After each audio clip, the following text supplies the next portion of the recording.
100 grams.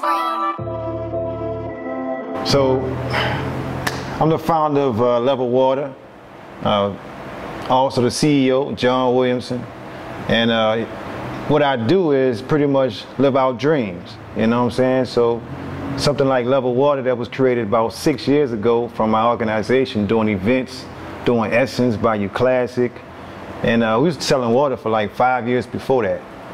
And something hit me, was like, what if we had our own water? What would that look like, you know? And this is what it looks like, you know? But the water brand itself came from the idea of mind, body, and spirit. And in life, we want to be level. Everybody want to be level. It don't matter what level you on, you want to level up. So for the ordinary person, this relates to them. And that was the point, because it's something in our neighborhood, for our neighborhood, for anybody, but not everybody. Because everybody don't drink high premium water. You know, some people like, man, I like tap water. Hey, each his own, right? You know, so this was like, the benefit of this was really to be a benefit factor fundraiser for the nonprofit, but its own entity, to be able to supersede that in a way where we don't have to just keep asking people for money.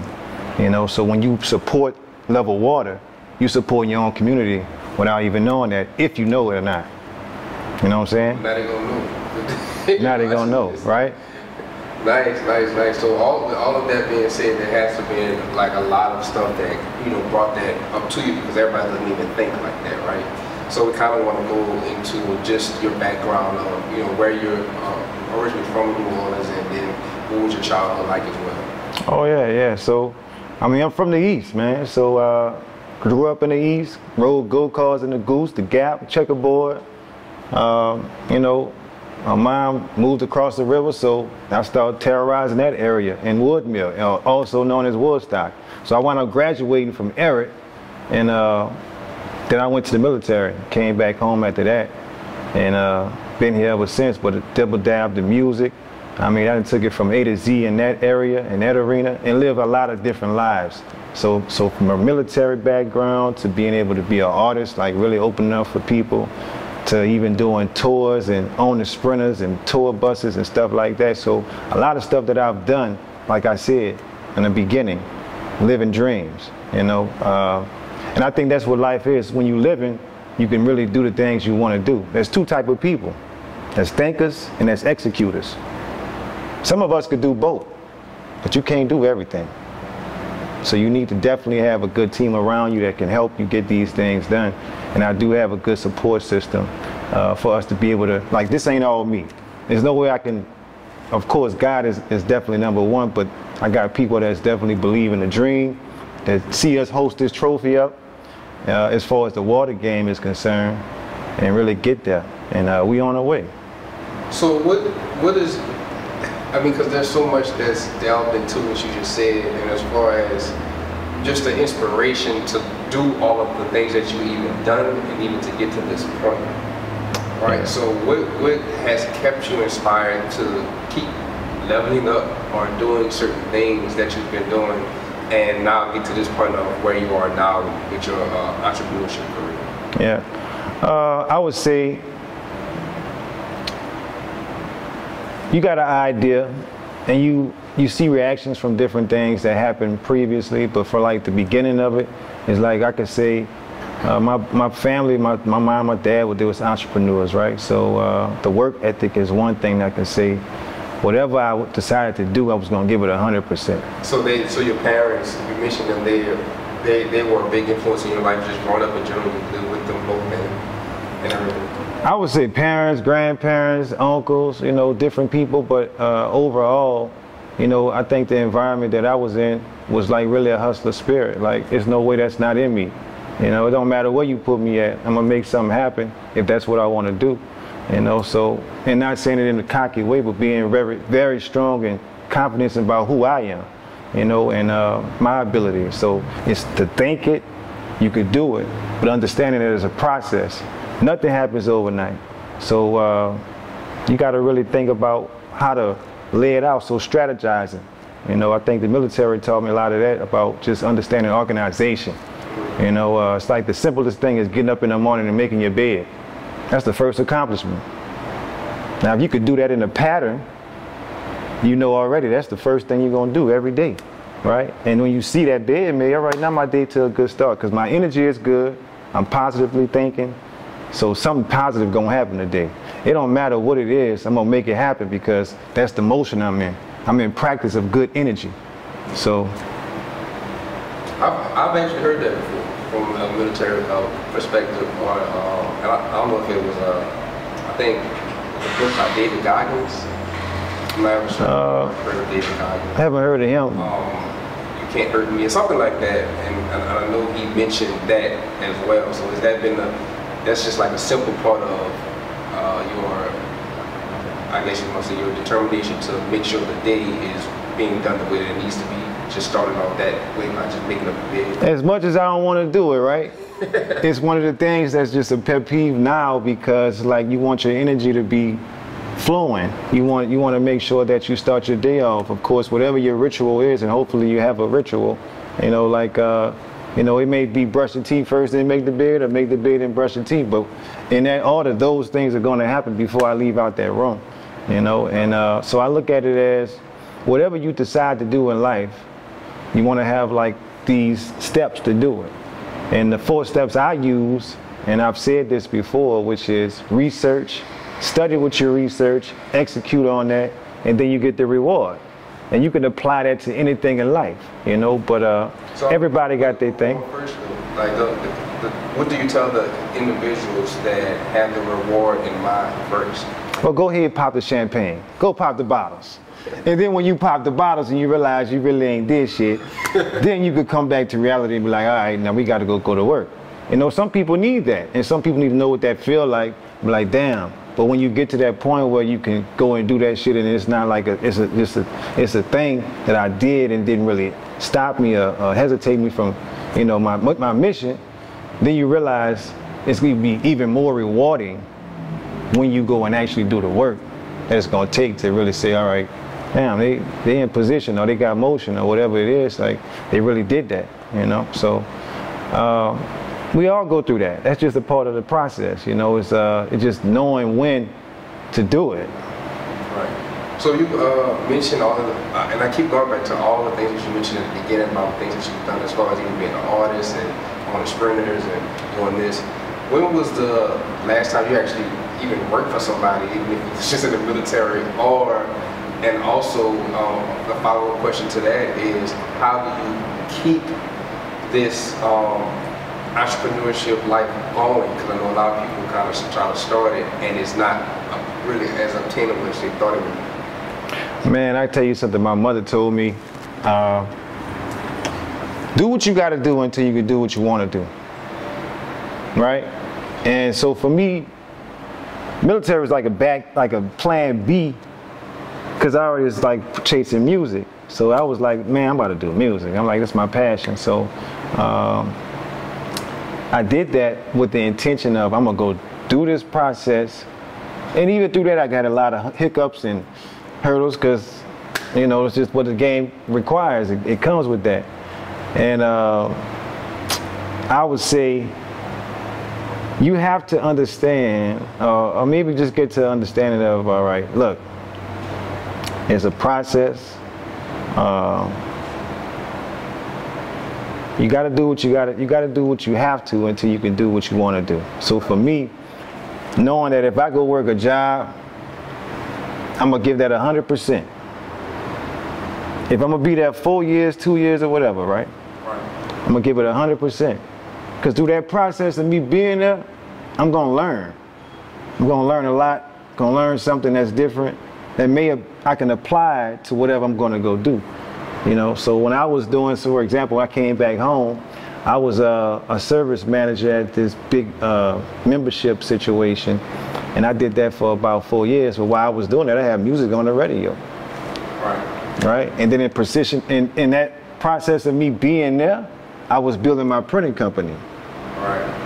Which I didn't even mention that, you know. So it's that, and then when that day came for me to leave there, I left with the ability to go out and start my own business. And not even just started because it was already started, but more of like really pursue it full time because I've built up my clientele in that. So it's like a lot of people do it now. You know, it's not something new. I think just understanding that you're not gonna jump out and just take off. Some things worked out for me like that, and some things didn't. It's just that you have to build certain things up to a certain point to where you could survive off it. Right. And I mean, like to answer your question in full, it's been since 2011, man. I ain't, you know. 11 years. Yeah. What decade? Yeah. Celebration of it. If you want to say that, but you know, it's like, to me, it's like I look at it as, I knew I was going to be in a position where I was going to be, you know, my own boss anyway. But also you go through that process of being a good boss, being a good leader, because that's really what you are. You're a good leader. If people get behind you and they believe in you, then you're leading them to a point of their success and them being able to, you know, provide for their families. So that's a difference in between, now we're talking about being self-employed versus owning a company, right? Yeah. So explain that transition. I'm sure you've had that, you know, being self-employed at one point and then transitioning into actually owning a company and being the CEO. Because I know some people have that confused as well. You know, I own a business, so you know, I'm the boss. So it is a transition. Can you explain the difference and explain if you had to go through that and how you transition? Definitely. I mean, like in the military, for example, everybody that's overranking you is your boss, right? So as you go up the ladder, you still got people above you. It don't matter if they're in your company or whatever, they're still a higher ranking than you. So you have to like salute them or pay homage to them in some kind of way. And so I was a sergeant at 19 in the military, you know. And like I said, I gave it 100% while I was there. So coming back home and then going into another business, well, it's cream rise to the top, so they say. And you know, if you're good at what you do as far as a work ethic, and you pursuing that job, then of course they're gonna see that you're a good employee or a person that definitely has a good work ethic, and we can trust that you're gonna take care of our business. So leaving that situation is like, now you into the entrepreneurship of you your own boss. So if you mess up, it fall on you, right? So that means you need to have discipline to make sure that you can stay focused, to succeed, to have success, and your rep. So if people know you, if they know I do printing, they know they're coming to me because they're gonna get quality. You know it's gonna be on time. They know all these things about what I'm gonna provide because I'm passionate about what I'm doing, because that's why I'm doing that particular thing. But you also care about your customers. I also care. So it's a lot of qualities. And that's one of the things that, as you brought that up, that's one of the things that I cover down in our Camp Focus for 23 with my nonprofit. So that was something that was inherited. I inherited a nonprofit. So, but even inheriting that, I had to understand everything a nonprofit did. Right. So I couldn't take that on without knowing, all right, if I'm gonna be the president of this nonprofit, then I need to know everything that this nonprofit comes with before I put it's on my plate. So for me to digest it, I gotta know everything it do. Right. And that took time. Now, it don't happen overnight. So for me, it was like, all right, I'm in this entrepreneurship world. Now this opportunity presents itself to me. Am I going to carry on a legacy, or I'm gonna let it die? Right. And that ain't what we doing. Right. You know. So of course I took that ball on, and that's where we are now. Just like we've raised over $75,000 for the organization, and this ain't no grants. Right. So it's just we're in position to continue to try to make change where we can. You know, like I said, you can't do it by yourself, man. It's a process. Nah, that's I think that's great advice and great insight as well. Another question I have for you is, you know, what has been the milestone of level one? Like from, you know, beginning to where you are now. I've seen it everywhere, all around New Orleans, and just, you know, heard about you guys for years.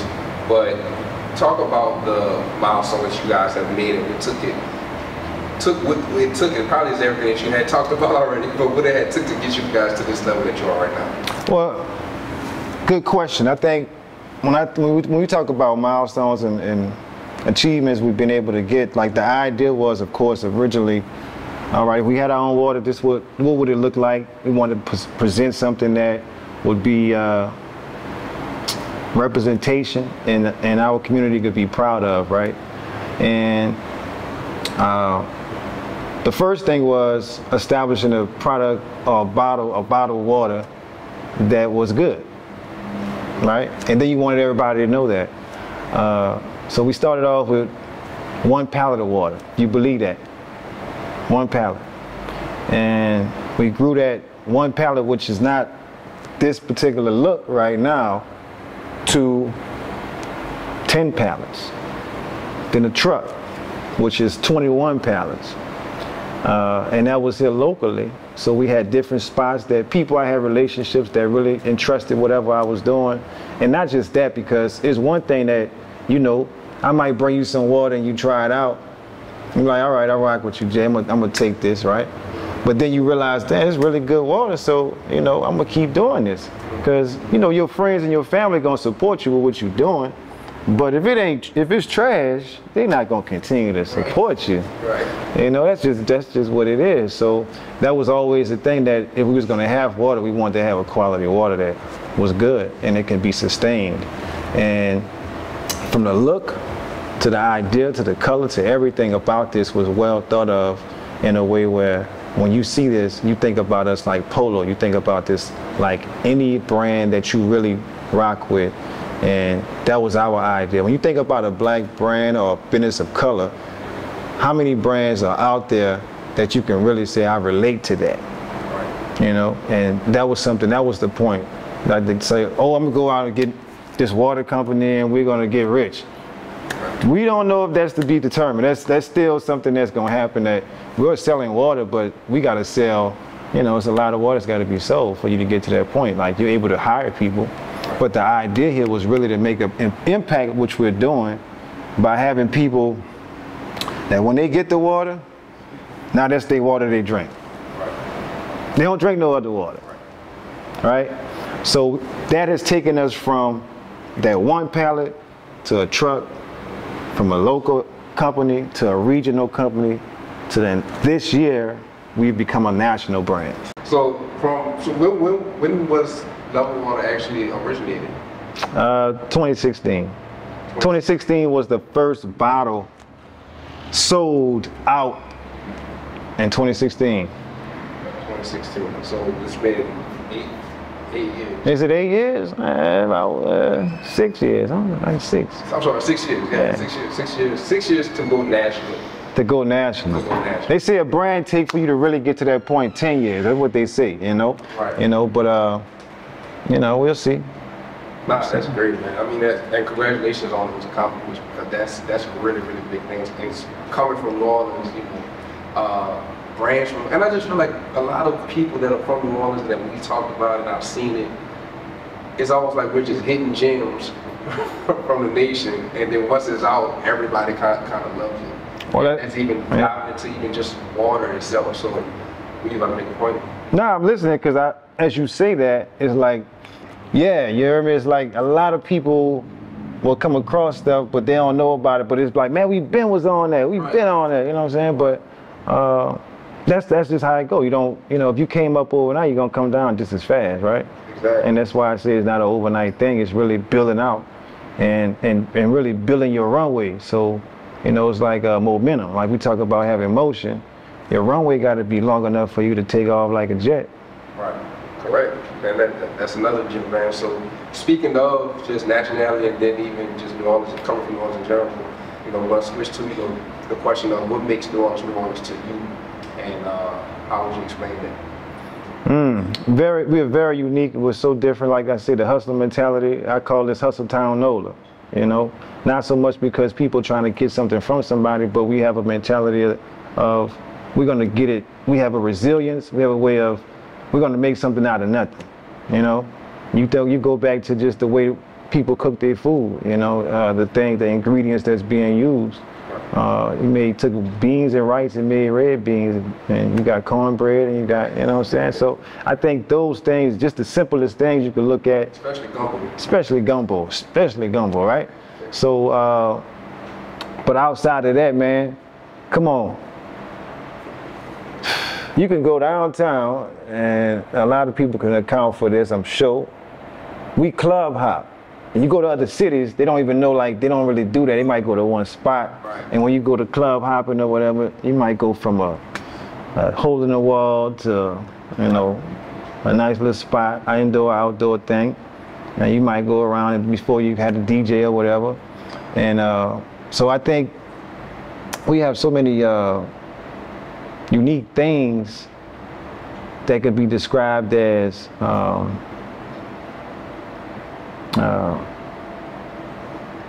not just so much sentimental, but symbolic, right? The spirit. When Katrina hit, I went to Vegas that weekend, and then it stormed hit Monday. So the difference to me is, like, you got two 24-hour cities, right? But Vegas don't have a spirit like we have. Right? I think it's different. It's different. It hit different, and everybody knows that. You don't have to go and describe. Well, what's New Orleans like? Well, it's world renowned. Yeah. Right. I know a few years ago, I know it was the #1 city to get married. This is that time of the year too. Yeah. And that's another thing. I got a bike shop, a tour shop in the French Quarter. Like literally in the world. Nah. I'm telling you, I've seen it for myself. It is definitely that. This time of year, like from September to November, kind of like this is the time that most people get married. Every weekend you're gonna see somebody get married. Crazy. People don't know that fact, but that's a fact. Yeah. So that's amazing, man. You dropped so many great things as far as knowledge and understanding, as far as business and just self-development and understanding where you need to be. What would you tell the youth or youth that you would be talking to right now about just any type of advice that you would love to give to them? Your top advice. Top advice is definitely be disciplined and understand what discipline is. I mean, you can apply it to your personal life, you can apply it to your professional life, but discipline will make you successful. Why? It's like if you want to be fit in your body, right? You got to be disciplined to going to the gym or just working out at home. You know, if you want to be mentally strong, which would be reading books and self-educating yourself, studying, because you got to definitely put something in so it can come out. All right. And how can you be a master of anything if you don't learn anything? And that learning process is definitely research. So the discipline part is so important in whatever you do. And a lot of people don't like that word, right? They kind of like shy away from that word discipline, but really, you really understand what discipline is. It's really having self-care about yourself. Right. I care about myself to where the things that I'm doing, I have to be selfish about them, but that's my discipline to what I'm trying to achieve. Sowing the right season within yourself. Yeah. And it weighs, you know, you have a lot of distractions in life, but that's the whole thing about it, the capital D in discipline. Right. Well, man, it was amazing to have you on. Please, let everybody know where to find you, where to buy your water from, and where to even find yourself or your company on any social media or your websites. So we could be found on levelwaterco.com. We got an email blast go out, so you can go there, get all the updates, information on what we got going on. We're in all the Rouse's stores, as far as 65 stores they have so far, from Mississippi, Louisiana, Alabama. We're also in Texas. We have a home base in Texas, a warehouse. We're in that area. And we just went to the Michigan area, which we have over 75 locations. And what 23 is bringing, trust me, stay tuned, because we definitely leveling up.